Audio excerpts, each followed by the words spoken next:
I was born in a house, right in the middle of a gigantic field, inhabited by 1,000 stones.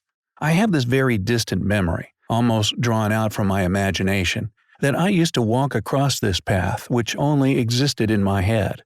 It started from our own doorstep, then sneaked between those 1,000 standing stones, split into other paths, then into plenty more, and so on. This field of stones was a magical garden to me, a game of fates. Some gigantic game of snakes and ladders which I alone could perceive and travel through. There was nothing to gain or lose. It was just life and the choices I would make, the things I was hoping for, which drew a path between the stones. Each game was different from the previous one, as was each path. I imagined that those stones could talk, that I only had to make a wish for them to show me which path I should follow, depending on what I had hoped for. Although I have no recollection of how those adventures ended, I believe that this life of possibilities, of chances and encounters, became a part of me early on.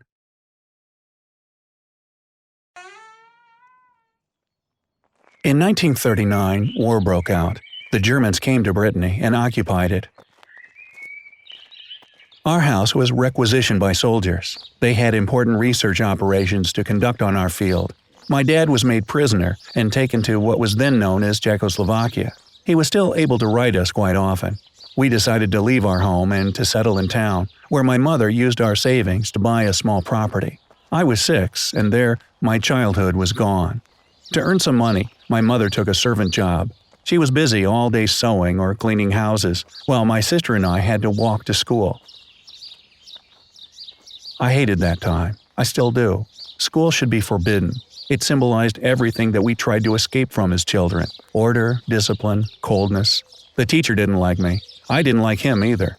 There was some kind of racism in the air at the time. My parents, especially my mother, were often given the funny look. I was not a very successful pupil. I used to stay in the back of the classroom and look through the window, where there was not much going on. And I was daydreaming, waiting, hoping for something to happen. Finding food was no easy task back then. I remember that some nights I fell asleep with hunger harassing my stomach. At the bakery up the street, we sometimes queued for a whole day to get hold of half a piece of bread. The American soldiers came in 1944, and things steadily went back to normal. They set up camp in the field next to our home, where there was nothing else than nature. I used to visit them at night when coming back from school. They would give me gums, candies, and cigarettes. That's when I ate my first gums, smoked my first cigarettes. 1 year after that, my dad was freed by the Russians. During his captivity, he had become friends with a monumental mason whose father was looking for another employee in addition to his own son. So we moved to another area and settled in a larger house that featured a garden. My dad became a monumental mason as well. My mother stopped working in order to take care of me and my sister. I kept going to school during the week and helped my father at work on weekends. At school, my teacher did not want me to take my school certificate exams. He didn't think I was able to succeed. My parents felt offended, but my father, quite an authoritarian person, did not feel the need to insist and pulled me out of school. At the time, when you were 14, you either went to school or became an apprentice. My teacher chose for me. Or maybe it was life, as we often say, that did. When he was not at work, my father was also a gym teacher. During a contest, he met an entrepreneur who offered to employ me as a plumber in his workshop. So I was 14 and beginning to work, with a 3-year contract of apprenticeship in my pocket. I assisted workers on construction sites. I remember that we used to go around town with a hand cart that I had to push alone, even in the hills sometimes. I used to come back home, at night, broken. My parents may have been happy. I don't know. I just know I was not. I was a child filled only with frustration and anger. My apprenticeship came to an end after those 3 years, and my boss refused to keep me. I found myself alone, available to both anyone who might have me and any event that might surface. 2 years later, I was called for national service, which was mandatory at the time. I took admission exams and was called near Algiers, where I stayed put for a few weeks before sailing to Morocco. I was assigned to engineering, probably because I had worked in the construction industry. I was building roads in the mountains, miles and miles of roads. I was appointed corporal. I never asked for it, but since no one else wanted the job, I found myself giving orders to others. The roads we were working on were too narrow for trucks to pass. Our job was to widen them. I carried my shovels and pickaxes across Morocco. 1 year later, we were asked to go to Algeria, so I kept on drawing roads across this whole country as well. From time to time, we met people who were also crossing the country through the desert. They sometimes asked us for cigarettes and food. We even took some photos together once or twice, but where they were heading to and what were they doing? We had no common language to speak, so we just settled for those simple exchanges, respectfully observing each other's strangeness. I was released after 3 years of service. I went back home to reunite with my family. War or life had once again taken some decisions for me. The girl I used to love had married another man, and my boss had died from a long disease. As I was participating in a football game, far from home, I ran into a former construction co-worker. When our boss passed away, an entrepreneur hired them. So he went to the capital with a few others. They had been living there only 2 years and seemed happy. He asked me if I would join them, and I accepted. I only took 1 suitcase when I left on the following week. My new boss had me moving to a boarding house on the first day. Very soon, I made friends with every regular customer. Life was a lot more expensive, and although my pay was better, I spent a lot. One night at the pub, a guy told the owner he was looking for someone to look after his carousel on Saturdays and Sundays, a seesaw, as they called the job. I accepted, and just like that, I was watching kids on carousels every weekend in hopes of increasing my income. One day, the phone rang. The parents of the girl I was in love with 15 years ago were calling me. How did they get my number? My father must have given it to them. I never really knew since I never asked. Their daughter was divorced and had been quite unhappy. She had moved to Paris and was living at her sister's. She wished to see me again. We met at midday on the terrace of a cafe. We told each other everything about our last 10 years, sometimes very slowly, sometimes at full throttle. After a few hours, I noticed that she wanted a kiss, so I kissed her. We were starting from scratch, together. The friend of a fellow stallholder had inherited a shooting gallery and a candy shop from his deceased father. He wished to keep the gallery, but was looking to sell the candy shop. We bought it from him, and settled our business not far from where we were living at the time. We were working as a couple, which she found very entertaining. I think that most of all, she felt the need to be free, to experience life without being trapped in some marriage. Together, we sold toffee apples, barley sugars, chupa chups, soft toffees, and even nougat now and then, which we used to cut in slices. Running a shop turned out to be quite time-consuming. It also had its share of hard work in terms of administrative management. We could see a crowd of visitors one day and absolutely no one the day after that. As a consequence, we could go through a whole day of work without earning a single penny. That's when a neighbor advised us to open a chip stall by the lakeside. The site was gorgeous, filled with tourists.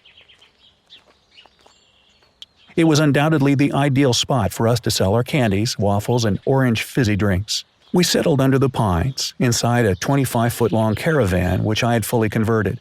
We sold French fries, snacks, and ice creams, as well as candies, crepes, waffles, and candy floss. People generally came down there to swim or to lie down by the waterside. They would then swing by our caravan and buy French fries from us. Naturally, it only took a few raindrops or the sky turning gray for us to see our business slow down. I found myself living a bohemian life. We used to wake up by the waterside and just hope that we would eventually see the sun. I don't know how or whom he had heard of me from, but my very first fellow stallholder managed to find me. He offered that I took care of his caravan during fun fairs. He still had a shooting gallery, to which he had added a chip van. He had fallen sick and wished to sell his goods to someone who would make good use of them. So I purchased both the shooting gallery and the chip van from him. We baptized them the Traveler's Candy Shop. Although we were quite fond of our nomad life, we now had 4 caravans of our own. That's why we decided to buy a piece of land. At the center of it was a house in ruins, almost completely wrecked. We decided not to do anything with it. We would live around it in caravans. This house would indeed become the symbolic vestige of a life that did not fit us and which we no longer wanted. We wanted no house, no children. We loved each other just the way things were, and enjoyed this freedom we had to possibly leave each other or disappear on the other side of the world whenever life would decide so. One day, a man came to us and claimed to be the brother of a famous writer that had just passed away. He wanted to know whether my services also covered house clearance, so I visited the flat he mentioned. The writer had died all alone in his home, and the body was only found 1 month later. Neighbors had suspicions when a funny smell started to spread. The flat was in an advanced state of decay. When you added the smell of disinfectants by firemen used, one could hardly imagine that a man had inhabited the premises unless he had been held captive by both himself and his own house. Once one looked past this dirt, one could see that the place was packed with rare books and items of great value. I took the offer, and we cleared the flat the following week. It made a big splash. The press interviewed us, while several book houses came and bought from us.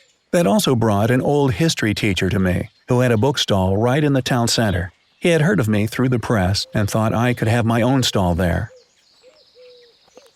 That is how, thanks to happy hazards and fortuitous encounters, I became a bookseller. I was still clearing houses and flats. I was a second-hand goods dealer in the morning and a bookseller in the afternoon. I had my own stall. I was doing pretty fine and even started to build some sort of fame or reputation. Writers and artists from the movie industry came to me to buy some books. Purists, writers looking for some renewed inspiration, lovers of their motherland, experts on railroads, or contemporary artists. My clientele was as diverse as it was passionate. I had a lot on my plate, so one day I asked a customer if she knew someone, a young guy perhaps, who would give me a hand a few days a week. She came back the next day and introduced me to a friend of hers who had failed school just like me. He had a few memories from past literature lessons, so he was very capable of advising readers. One day, he thought it would be wiser to rearrange the books by color instead of alphabetical order, which amused passers-by and drew even more people to the shop. With time, I started to show affection for him. He was an orphan and also had a rough and unhappy childhood. It may have been my father's death a year after that, and the thoughts it generated in me. It may have been some kind of nostalgia, or the will to pass something on. Anyway, we decided to adopt him and made him our son. I had never considered retirement. I don't think so, as far as I can remember. That was before my accountant called to inform me that our government was granting retirement bonuses. In order to receive it, I would have to be retired by the end of the year. I was 66 years old and had been tired for so many years. I accepted. I was hoping that my son would take over the shop, but he didn't. Just like I did in the past, he chose to stand on his own 2 feet. In a book about childhood, I read that it was the fate of all unhappy children to pursue, as men, means to return to this childhood stage, even against their own will sometimes, as if, despite becoming adults, despite the freedom, independence, and fulfillment, despite all those things from which we had been deprived as children, something was still missing. As if this part of life, the one which some people claim to be the nicest of all, was missing. As if there was no option but to play the game once again in one's mind, to start all over again, and through different choices, make this piece of life different as well. I read those words about childhood, and it reminded me of my adventures through this field of stones. I was 6, idealizing life as if it were child's play. That was before war, before ration tickets, before our neighbors were executed, before Catholic school, before forced labor when I was 14, before handcarts, before my mother's death, before the Algerian War, before my stolen childhood, and before life made me what I had dreamt to be as a child, a man. Once again, I imagined those imaginary paths which presented themselves to me, and thought that at the end of the day, as events, stories, and encounters kept happening, and despite an order against which I could do nothing, I had eventually made choices. Choices that were mine only, that I alone was able to make, and that had ruled my life. Within this environment, and despite the decisions that life had sometimes made for me, I still made choices and managed to draw a path in space. I am thinking about this house again, at the center of this field of stones. This house which all my adventures used to start from, for this is where I was born and have grown away from.